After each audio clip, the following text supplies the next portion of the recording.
네, 오늘 제가 우리 한동훈 후보님을 제 첫 번째 토론 대상으로 지목한 이유는 오늘 우리가 이렇게 만나는 것도 또 대통령 선거를 다시 해야 되는 것도 모든 뿌리, 책임과 시작이 우리 한동훈 후보에게 있다고 생각해서 한동훈 후보에게 궁금한 점을 물어보기 위해서 이렇게 지명을 했습니다. 한동훈 후보께서 왜 대통령과 그렇게 아주 너무나 가까운 친구로 생각하는데 이렇게 하게 됐냐 물어보고 싶습니다. 저는 민주주의자이고 공화주의자입니다. 우리 아버지가 불법 계엄을 해도 저는 막았을 겁니다. 그래야 한다고 생각합니다. 김 후보님께서 저한테 해주신 질문은 이걸로 답이 될 것 같습니다. 민주당은 우리를 계엄 세력으로 몰 것이지만 저는 국민의힘 당대표로서 계엄을 저지했습니다. 우리는 계엄을 저지한 세력입니다. 계엄을 저지한 세력으로서 국민에게 미래를 제시하겠습니다.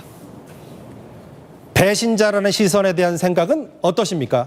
저는 김문수 후보에게 이 말씀 드리고 싶습니다. 12월 3일 10시 30분 제자리에 있었다면 계엄을 막으셨을 겁니까? 아니면 그냥 대통령 편을 드셨을 겁니까? 저는 민주주의자이자 공화주의자 국민을 먼저 생각하는 사람으로서 나중에 저에게 올 후폭풍을 감수하고 계엄을 막았습니다. 그리고 김건희 여사 문제, 명태균 문제, 이종섭 황상무 문제, 의료 문제, R&D 문제 등 대통령이 잘못 나가는 길이 있을 때 남들은 가만히 있어도 아부하고 아첨하지 않고 그것을 적극적으로 바로잡으려고 노력했습니다. 그걸 배신이라고 부르십니까?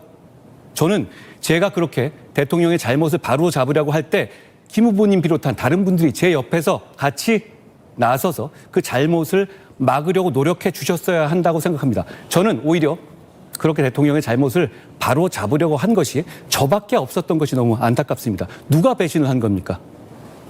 김 후보님, 여전히 부정선거 음모론에 대해서 동의를 하십니까?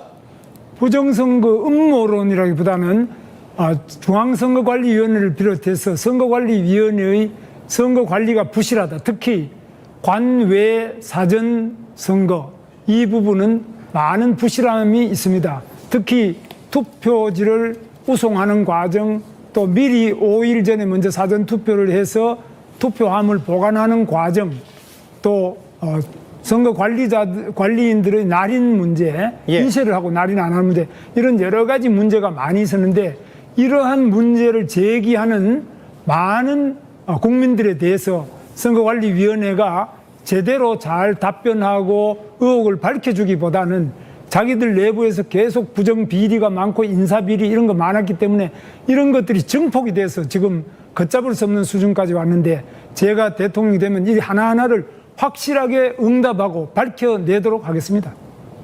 작년 가을 당원 게시판 논란, 여전히 논란이 식지 않고 있습니다. 관련해서 좀 더 속 시원한 답변을 부탁드립니다. 아직도 이런 얘기하는 것이 참 놀랍습니다.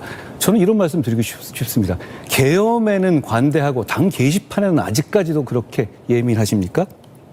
저는 아직도 이런 얘기들이 윤석열 대통령과 김건희 여사를 성역으로 보고 있는 것에서 출발한다고 생각합니다. 당원들이 익명의 게시판에서 대통령이나 영부인이나 혹은 저 같은 당대표를 비판하는 글을 게시하면 안 됩니까? 저는 이건 기본의 문제라고 생각합니다. 이미 이 문제는 저를 소위 김옥균 프로젝트라는 이름으로 어떻게든 찍어내기 위해서 몇 달 동안 돌렸던 얘기입니다. 그러고 끝난 얘기인데 지금 와서 계엄을 앞에 두고 계엄은 피해 다니면서 게시판 얘기를 한다? 실망스럽다는 말씀드립니다. 정광훈 목사 혹은 자유통일당과의 관계가 여전히 궁금합니다. 저는 자유통일당하고 관계가 없고요.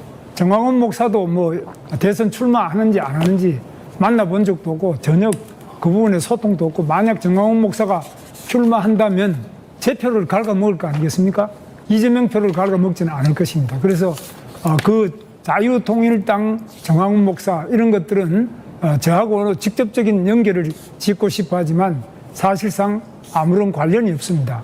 이런 부분에 대해서는 많은 분들이 오해도 하고 계시지만 저는 다만 대한민국의 자유민주주의를 지키기 위해서는 국회만이 아니라 광장에 많은 애국 시민들이 태극기를 들고 나와서 우리 대한민국의 민주주의 위기를 지켜낸 그러한 행동에 대해서는 높이 평가하고 이분들의 애국심이 없다면 지금 이 나라가 어떻게 됐겠느냐 매우 우려하고 광화문 광장에 나와서 나라를 지키는 분들에 대해서 우리 국민들 모두 다가 함께 돌아봐야 된다고 생각합니다.